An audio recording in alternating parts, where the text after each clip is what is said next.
बोले भारत माता की, भारत माता की, बोले सियावर रामचंद्र की।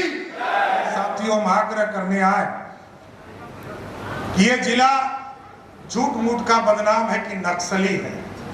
हमको नहीं लगता है कि अब कोई नक्सली है, और जो नक्सली है वो अपराधी है और कुछ नहीं है। मैं जानता हूं, मैं भी मुंगेर जिले से आता हूं। मेरे ही जिले में सुरेंद्र बाबू की हत्या कर दी गई थी, एसपी हुआ करते थे। अब कोई नक्सली नहीं है, कोई विचारधारा नहीं, वो सिर्फ अपराधी है। अपराधी को या तो औरंगाबाद के जेल में रहना होगा और नहीं तो सोन में ही उसको दफनाने का काम बिहार की पुलिस करेगी। साथियों, कोई बच नहीं सकता है। इसलिए साथियों, हम आग्रह करेंगे, निवेदन करेंगे आप लोगों से, इस बिहार के विकास में अपना समर्थन देते रहिए, और जो समर्थन पिछले बार मिला है इसके दुगने समर्थन की जरूरत है। साथियों, पिछले विधानसभा में भी हम 2015 के चुनाव में 1 सीट जीत पाए थे। 2020 के चुनाव में हम खाता नहीं खोल पाए। 2024 में हमारा खाता नहीं खुला। देखिए, इस इलाके के लोगों से मैं बड़ा स्पष्ट तौर पर आग्रह करना चाहता हूं, यदि मगध के लोग थोड़ा होशियारी से वोट किए होते तो 3-3 मंत्री इसी इलाके से होता, 3-3 कैबिनेट मिनिस्टर भारत सरकार। क्यों गवा रहे हैं? और यदि आप चाहते हैं कि आपके यहाँ विकास की किरण लगातार बढ़ते रहे और नरेंद्र मोदी जी की ताकत आप हो, नीतीश कुमार जी की ताकत आप हो, आज यदि सम्राट चौधरी यहाँ खड़े हैं तो उसकी भी ताकत सिर्फ आप हो। आपकी ताकत से ही बिहार आगे। देश के यशस्वी प्रधानमंत्री नरेंद्र मोदी जी के जन्मदिन के अवसर पर, विश्वकर्मा पूजा के अवसर पर और इस किसान सम्मेलन के माध्यम से इस पूरे कार्यक्रम का आयोजन करता आदरणीय गोपाल शरण सिंह जी, और स्वाभाविक है इस देश में आज जो व्यवस्था खड़ी है। साथियों, हम पहले सोचते थे किसानों की बात करने वाला कौन होगा, किसानों की चिंता करने वाला कौन होगा। कई सरकारें आई चली गई, कोई सरकार नहीं दिखा जिसने किसानों की चिंता किया। यूपीए की 10 साल की सरकार चली साथियों, लोगों के 40,000 करोड़ रुपया भी इस देश के किसानों के माफ नहीं हो पाए। घोषणा तो हुई, लेकिन आज नरेंद्र मोदी जी ने पिछले 6 वर्षों में, आपको जानकर आश्चर्य होगा, इस पूरे देश के किसानों के खाते में सीधे 11 करोड़ किसानों के खाते में 3 लाख करोड़ रुपया देश की जनता को देने का काम किया। नवों प्रमंडल में हम लोगों ने तय किया है कि एयरपोर्ट को एक्सटेंशन करने का काम करेंगे, और आपके बगल में जो बीटा का एयरपोर्ट है, मैं धन्यवाद देना चाहता हूं नरेंद्र मोदी जी की सरकार को कि उन्होंने 1114 करोड़ रुपया देकर एक अंतर्राष्ट्रीय एयरपोर्ट बीटा में बनाने का काम शुरू किया है।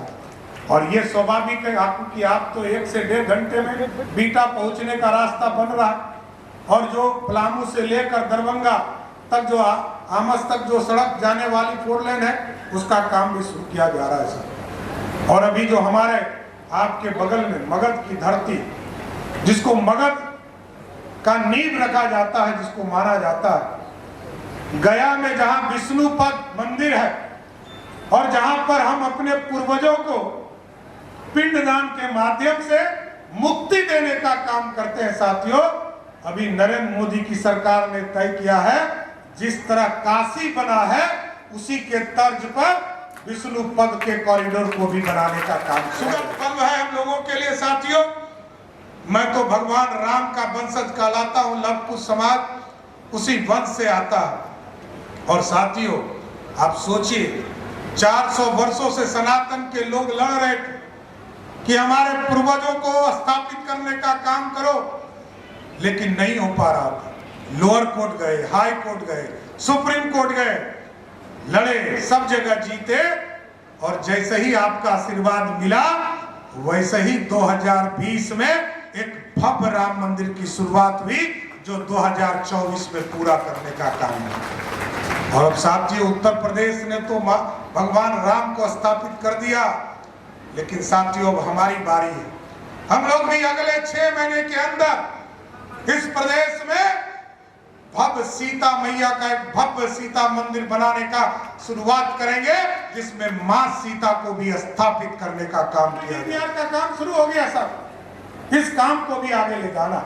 गौरवशाली इतिहास, लगातार चर्चा चल रही है कि जो मगध का गौरवशाली इतिहास था, 200 वर्षों तक गोल्डन एरा, स्वर्णिम काल इस भारत का इसी बिहार की धरती से हुआ करता था।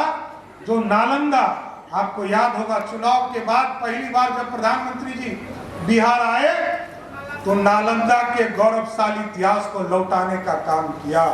आज दुनिया में आप देखिए लगभग 30 लाख किताबें जला दी गई थी, लेकिन क्योंकि ज्ञान एक बार आता है जो कभी जाता नहीं है, इसलिए नालंदा की धरती पर फिर से जो यूनिवर्सिटी था उसको स्थापित करने का काम किया गया। और एक और चीज आज प्रधानमंत्री जी ने जाते जाते हमें कहा कि जिस तरह नालंदा को स्थापित किया गया आदरणीय मुख्यमंत्री नीतीश कुमार जी के नेतृत्व में, उसी तरह हम विक्रमशिला को भी स्थापित करने का काम करेंगे साथियों, और विक्रमशिला भी स्थापित। यही जान लीजिए साथियों, ये लुधियाना कलकत्ता का जो एक्सप्रेस वे, इसी पर हम लोग 1675 एकड़ जमीन दिए हैं डोभी के पास, जो इंडस्ट्रियल पूरी तरह पूरे देश में 10 जगह पर इंडस्ट्रियल हब बनाने का काम किया जाए। और इंडस्ट्री के हब के लिए हम लोग डोभी में भी प्लांट लगाने का काम शुरू करेंगे। और अभी साथियों चर्चा किया कि पानी की किल्लत हो रही है, औरंगाबाद शहर को पानी नहीं मिल पा रहा, और कुछ लोग जमीन के नीचे से पानी खींचने का काम कर रहे हैं। तो मैं उसको जरूर जांच करवाऊंगा, यदि दोषी पाए जाएंगे तो जरूर कार्रवाई किया जाएगा साथियों, इससे पीछे नहीं। 3 बार खाद खरीदने के लिए, पानी का पटवन करने के लिए, बिजली बिल जमा करने के लिए 2-2 हजार रुपया करके 3 बार देने का काम करती है सरकार। और साथियों आज पिछले 10 वर्षों में आपने देखा होगा 2014 से लेकर 2024 तक आज एक बार भी खाद किल्लत की स्थिति नहीं है, जबकि यूक्रेन और रशिया का लड़ाई चल रहा था। आपको जानकर आश्चर्य होगा कि जो खाद की बोरी आप खरीदते हैं, इसके 9 गुना अधिक राशि में हम दूसरे देशों से खरीदते हैं। हम लगभग 2 लाख 2.5 लाख करोड़ रुपया उसमें सिर्फ सब्सिडी में देने का काम करते हैं सर, लेकिन किसानों को चिंता नहीं कर रही। अभी तो हम लोगों ने, बिहार की सरकार ने, जब आदरणीय नीतीश कुमार जी के नेतृत्व में, आदरणीय सुशील मोदी जी के नेतृत्व में बिहार में सरकार चल रही थी, तो हम लोगों ने पॉलिसी बनाकर किसानों को बिजली कनेक्शन देने का काम शुरुआत किया, और सभी जगह अलग से फीडर व्यवस्था किया गया। और आपको जानकर आश्चर्य होगा कि लोगों को घर का कनेक्शन तो 2 रुपया 3 रुपया में मिलता, लेकिन किसानों को यदि पटवन के लिए किसान फीडर से बिजली लेनी है तो मात्र 64 पैसे में उसको बिजली का 1 यूनिट मिलता है।